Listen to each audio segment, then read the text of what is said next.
係機關算盡啦，去做啲嘢出嚟，去諗下點樣去冧下自己嘅另外一半㗎啦。你覺得你會唔會咁做？我諗我都會嘅。其實我都係要啊，因為有時咧，即係你都知㗎啦，拍拖嘅嘢即係咁啊，希望啊，梗係天長地久啦。但係有時咧，都會可能有啲機會，可能一個唔覺意會分手咁樣，或者可能有啲唔開心嘅時候啊嘛。到分咗手之後咧，你又覺得點解當初我唔做多啲嘢去愛佢多啲咧咁樣？嗱，跟住落嚟咧有首歌咧，都想送俾即係送俾我哋嘅，叫做《愛得太遲》係嘛？係。呢首歌你自己中唔中意啊？呢首歌我好中意。好中意。當中入面啲 message 啊，你覺得有啲咩信息可以同大家分享下嘅咧？愛得太遲。錯得太易，跟住係咩啊？愛得太遲，係咪要愛需要及時？你覺得係咪嘅咧？愛係咪需要及時嘅咧？即係唔好等啦，真係要愛嘅話咧，去啦，去表達你嘅愛啦，係咪咁樣嘅咧？愛需要及時，但係亦都需要隨緣。係啊。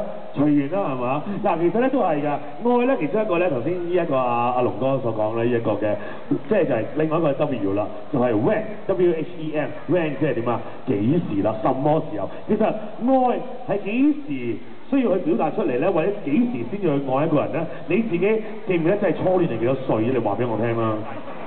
初戀啊！算啦，唔問你啦嚇。嗱，其實咧喺啲咩時候先至去走入呢一個愛情世界咧？有啲人就話細個嘅話冇乜所謂啦。我自己覺得咧，你俾我覺得幾多歲都唔緊要。我覺得係當然啦，大個啲有個成熟嗰個嘅感覺啊，或者都有少少嘅可能人生經驗啊，先至去面對呢個愛情啦。我覺得會係好啲啦。好似而家我都成日好擔心啊，好擔心我女有一日咧14歲或者係13歲嘅時候咧，走嚟同我講：爸爸，我拍拖啦，我帶個男朋友仔翻嚟啦，好唔好俾你睇啊？即係呢樣嘢我會有少少擔心，我都希望佢即係大個啲先至去做咁樣啦。呢一個咧，希望就大家咧都可以將呢一個信息咧拎翻去屋企話俾屋企人知道。可能你哋自己見到現場有好多嘅姨姨啊、姐姐啊咁樣咧，你可能自己都會有自己小朋友噶嘛。講俾你知，愛係需要及時，但係都應該咧要有成熟嘅心智咧先至去做。應該成熟未啊，龍哥？